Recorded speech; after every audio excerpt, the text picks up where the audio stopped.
Bonjour, bienvenue dans notre 6e émission. Pour le sommaire, on a le skipper Antoine Cornic interviewé par Nounours et Julie chez MACSF interviewée par Ala. Ensuite, Ala va nous parler des voiles. Et puis Mathilde chez Benjamin Dutreux va nous parler des eaux utilisées pendant ces 3 mois d'aventure. Place au générique.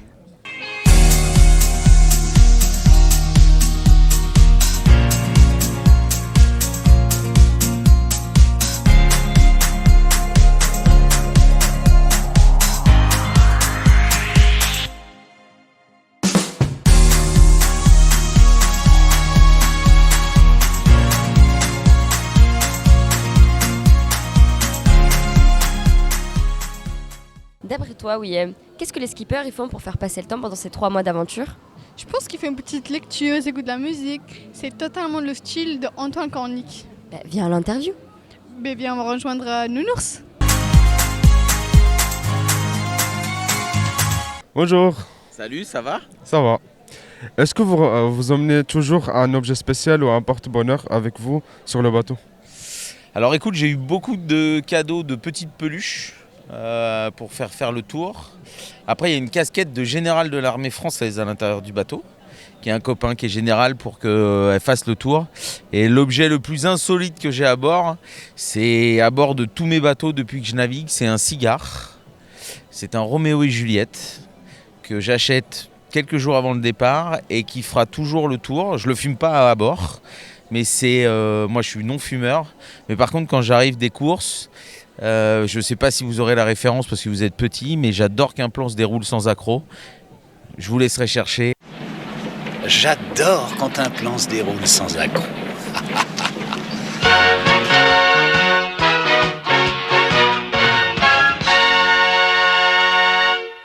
Donc je tire 3 lattes sur mon cigare, je fais comme ça, et puis voilà, et puis je suis content. Vous avez une chanson, une playlist que vous écoutez tout le temps pour garder le moral en mer? Alors là c'est pareil, c'est un peu insolite, on est plusieurs skippers là-dessus. On a un copain qui est le patron de chez Rock & Folk et qui nous prépare nos playlists. Donc on a des playlists de découverte, c'est assez sympa. Et voilà, et après j'ai une playlist un peu plus perso à moi avec des chansons très typiques où comme ça je peux en écouter 2-3 et puis ça me suffit et je repars travailler au bateau. Quel petit truc ou rituel vous aide à rester positif et motivé quand vous êtes seul en mer? De penser à tous les gens qui t'ont aidé, à tous les gens qui ont participé de loin ou de près au projet. On part tout seul, mais il y a beaucoup de gens derrière nous. Donc quand tu as un coup de blues, tu penses à eux et puis tu retournes charbonner et généralement ça repart. Et si vraiment tu as grave le blues, on a la chance d'avoir des téléphones à bord des bateaux satellites. Donc tu peux peut-être aussi avoir un petit message d'encouragement, tout ça. Et si c'est encore pire, écoute, tu prends une tablette de chocolat et puis ça repart. C'est quoi l'erreur la plus inattendue que vous avez fait en mer et qu'est-ce que ça vous a pris? L'erreur de me comporter comme un mec. Je suis le plus fort, j'ai raison, ça va passer. Et en fait, de temps en temps, il faut écouter les cerveaux féminins et ça passe beaucoup plus facilement d'anticiper les choses. Et donc du coup, ça m'a fait évoluer. Il faut peut-être avoir un corps un peu masculin, mais surtout une tête bien faite comme les filles et ça marche mieux. Ouais. Si vous deviez comparer le Vendée Globe à un film ou une série, ce sera laquelle? Peut-être Mission Impossible. T'as l'impression de partir, et puis finalement on finit quand même par y arriver et essayer de faire le tour. Peut-être Mission Impossible. C'est quoi le moment le plus drôle ou la plus inattendue que vous avez vécu en plein mer? Le moment le plus drôle, c'était il y a très longtemps. J'ai halluciné sur le bateau parce que par manque de sommeil. Et en fait, c'était ma femme que je voyais à l'avant du bateau. En fait, c'était la voile du bateau, mais j'avais l'impression que c'était ma femme. Et elle m'engueulait parce que je la mouillais et qu'elle n'arrivait pas à lire son livre. Et à partir de là, j'ai fait waouh, bon là, faut vraiment que j'aille faire dodo, quoi. Mais c'était hyper drôle. Y a-t-il un repas ou un plat que vous rêvez de manger dès que vous serez à rentrer sur Terre? Pas forcément. J'ai surtout envie de le partager avec mes copains. Tu vois, là je suis un petit peu en retard aujourd'hui parce que j'étais avec un des partenaires du bateau, mais surtout un copain qui m'a prévu un petit Corton Charlemagne, tu vois, en bouteille de vin pour l'arrivée. Et puis je pense qu'on fera un bon gueuleton tous ensemble avec tous les copains, l'équipe, etc. Peu importe le plat du moment que j'ai mes potes avec moi. Est-ce qu'il y a un endroit particulier sur le parcours où vous ressentez quelque chose de spécial en y passant? Quand on va passer à côté des îles Kerguelen, ma fille s'appelle Kerguelen, voilà. Donc ça sera un moment un peu fort, ouais, je pense. Ouais. On te sait très sportif. Pouvez-vous nous parler de ton amour du sport? Le sport, c'est la vie. Le sport, ça t'aide à faire plein de choses. Ça t'aide à avancer dans la vie, à passer des caps. Et surtout, ça, c'est un sport individuel, mais qui se prépare en équipe.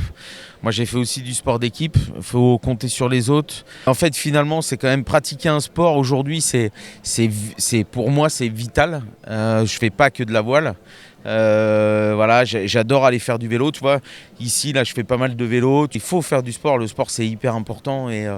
Et voilà.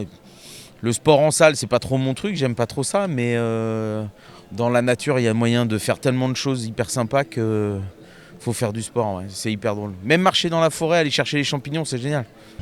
Tu sais, Amina, il n'y a pas beaucoup de femmes au Vendée Globe. Si, il y en a quelques-unes. Par exemple, Violette d'Orange, la plus jeune, et Isabelle Josque, la plus expérimentée. On retrouve Julie en nous parlant d'elle. Bonjour. Bonjour. Comment se présente le Vendée Globe d'Isabelle? Comme je pense pour n'importe quel skipper là, qui va partir à ses côtés, donc ils sont 40 au total.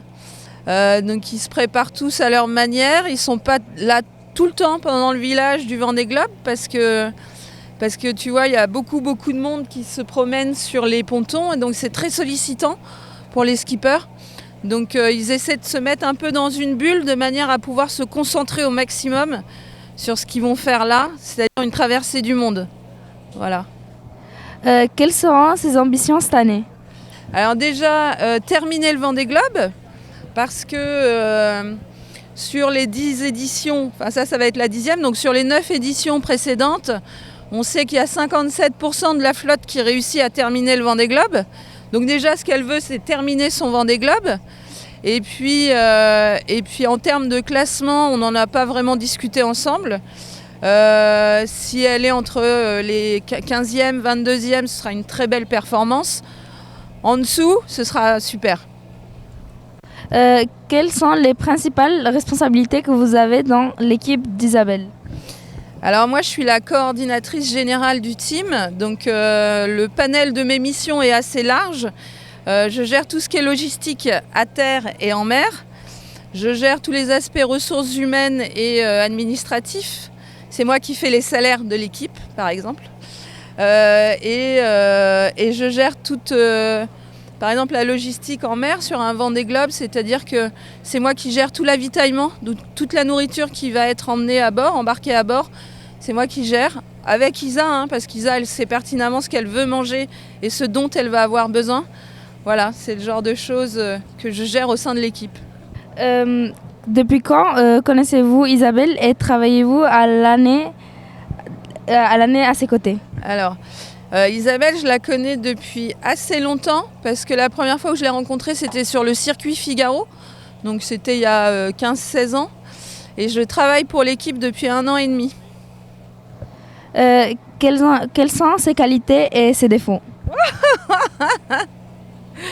Alors, ses qualités pour faire le métier qu'elle fait, le métier de navigatrice, je pense qu'il faut avoir un profond goût pour la solitude, puisque c'est en grande partie des courses en solitaire qu'ils font sur ce circuit-là.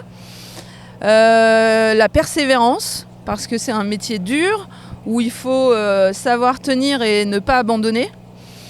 Et puis une bonne dose de courage. Ses défauts, je dirais que c'est le pendant de la persévérance, c'est que parfois il faut aussi savoir être un peu têtu. Et elle sait où elle veut aller, elle sait ce qu'elle veut faire. Donc c'est pas des défauts, c'est plutôt des qualités, ça. Comment Isabelle s'est préparée mentalement et physiquement? Alors mentalement, elle est accompagnée par un coach mental qui l'aide à ce niveau-là. Et physiquement, Isa n'a pas de préparation particulière pour le Vendée Globe. C'est une préparation long cours, donc elle fait du pilates tous les jours. Nous, on est basé à Lorient, donc elle prend des cours de pilates tous les jours. Et elle fait pas mal de courses à pied. Et elle se baigne quasiment tous les jours aussi dans la mer. On habite à Lorient et la mer, elle n'est pas aussi chaude qu'à Toulouse. Elle est beaucoup plus froide. Les skippers comme Isabelle vivent-ils de ce métier? Absolument. Absolument. Tous les skippers qui sont ici là, pour le départ du Vendée Globe ne font que ça. Ça prend énormément de temps entre la préparation du bateau, même s'ils sont entourés d'un team. Ils mettent quand même la main à la pâte. Et puis en termes d'entraînement, ils font beaucoup de navigation d'entraînement. Et puis de toute façon, le Vendée Globe effectivement est l'aboutissement d'un projet de 4 ans pour nous. Mais durant ces 4 ans, elle a fait plusieurs courses dans l'année, plusieurs transatlantiques. Donc tout ça, ça lui occupe beaucoup de temps. Et elle ne peut pas faire grand-chose par ailleurs. Un IMOCA peut-il réaliser plusieurs Vendée Globe ou doivent-ils les remplacer pour chaque édition? Non, un IMOCA, tu vois par exemple le nôtre, il a été construit en 2007. Il a eu plusieurs marins à son bord, Marc Guillemot, Yann Eliès et Isa, et il a fait plusieurs Vendée Globe. Comment collaborez-vous avec Isabelle pour définir ses objectifs et ses priorités? Elle, pour le coup, son objectif, c'est ce que je vous disais tout à l'heure, c'est elle qui se le fixe. On n'a pas échangé sur ce qu'elle espérait être en matière de classement, mais en tout cas, son objectif principal, c'est de terminer la course. Et ses priorités. Par exemple, sur le Vendée Globe, en termes de préparation, il y a des points où elle a laissé le champ libre à l'équipe et il y a d'autres points où elle a vraiment voulu intervenir, notamment sur l'avitaillement, donc la nourriture qu'elle allait mettre à bord, puisque c'est elle la principale concernée, c'est elle qui va manger. Et la nourriture, c'est quelque chose de très important sur une course comme le Vendée Globe. Donc là, pour le coup, c'est vraiment Isabelle qui a choisi ce qu'elle souhaitait manger. Donc ça faisait partie de ses priorités, par exemple, pour la préparation du Vendée. Merci. Avec plaisir. Ça, c'est ma voile préférée, celle de Maxime Sorel. Ah oui, mais elle fait quelle taille, quel poids? Alors là, j'en sais rien du tout. On demande à Ala d'en savoir plus sur les voiles. Bonjour. Bonjour. Combien de voiles chaque bateau emmène-t-il et comment le skipper choisit celle qu'il va utiliser?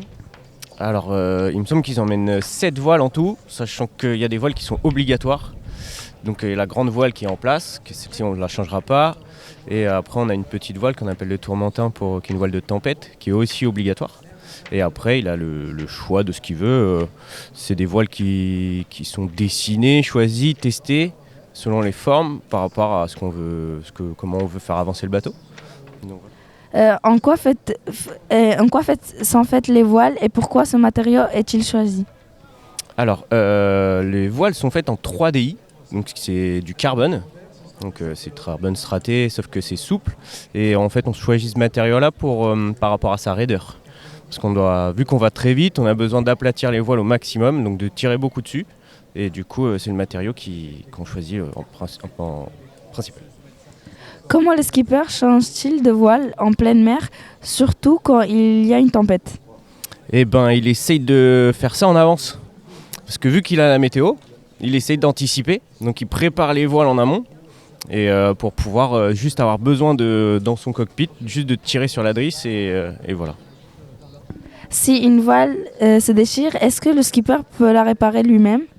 Ouais, on a des patchs du coup 3DI avec autocollant. Ou alors il y a des patchs aussi en 3DI sur lesquels il met du Sikaflex.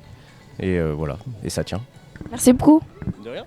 Oh, regarde, un désalinisateur. Ah, mais c'est avec ça que les skippers partent pendant 3 mois pour boire de l'eau. Bah oui, ils traitent l'eau de mer en eau douce. On retrouve Mathilde. Qui va nous en parler plus. Bonjour. Salut. Comment les skippers font-ils pour avoir assez d'eau potable tout le long de la course? Eh ben, ils partent avec de l'eau au début pour être sûr d'en avoir. Et puis après, ils utilisent des machines pour utiliser l'eau qu'ils ont autour d'eux pour pouvoir la boire. Emportent-ils toute l'eau dès le départ ou ont-ils des moyens pour en produire pendant la course? Bah du coup non, ils utilisent... alors au début ils partent avec un certain volume d'eau, ils partent avec on va dire 40 litres d'eau. Enfin en tout cas le mien, il part avec 40 litres d'eau. Et après c'est des machines qu'on appelle des désalinisateurs qui viennent du coup prendre l'eau salée, qui viennent après la transformer pour justement enlever l'aspect salé de l'eau et qu'elle puisse être bue. Comment l'eau est-elle stockée à bord? Et bah, donc il y a ces différents bidons. Donc il y a 2 bidons de 20 litres. Il y en a un qui est à poste, qui est du coup sous la cuisine, avec un petit robinet et du coup qui a accès directement à ce bidon-là. Et il y en a un autre qui est mobile, donc qui peut bouger d'un côté ou de l'autre, parce que quand le bateau navigue, il va le pencher d'un côté ou de l'autre. Et donc du coup, il va être matossé, il va être déplacé de la droite ou de la gauche. Et une fois qu'il est du coup matossé, ce bidon, et bah, on l'utilise plus. Pareil, une fois qu'il a bu ses 20 litres, il n'a plus d'eau. Et donc là, il va utiliser le désalinisateur. Donc le désalinisateur utilise toute l'eau qu'il y a autour de lui, donc dans la mer. Et donc du coup, il n'y a pas forcément besoin de stockage pour cette eau-là. Est-ce que l'eau doit être rationnée pendant la course? Pas forcément. Non. Après, ça dépend du nombre de désalinisateurs. Nous, on part avec 3 désalinisateurs. Donc pour que le premier lâche, que le deuxième lâche et que le troisième lâche, je pense qu'il faut un monde. Et donc pour l'instant, on n'est pas prêt de le laisser sans eau. Est-ce que l'eau emportée est utilisée seulement pour boire ou aussi pour cuisiner et se laver? Elle est aussi utilisée pour se laver et pour cuisiner, ouais, effectivement. On va prendre du coup l'eau qui arrive dans le bidon. Donc en fait, elle part du désalinisateur, elle arrive jusqu'au bidon qui est en dessous de la cuisine. Et donc là, tu as un petit robinet, comme je te disais tout à l'heure, qui va du coup être utilisé pour la cuisine. Et donc après, pour tout ce qui est douche, il va utiliser de l'eau de mer pour se mouiller. Il va se laver et après, il va utiliser de l'eau, du coup, de l'eau pas salée, du désalinisateur pour pouvoir se rincer. Merci beaucoup. Je t'en prie. Merci beaucoup d'avoir regardé notre émission. On vous laisse avec les images du jour. Et pour l'instant, on va faire la queue pour aller voir notre joli village.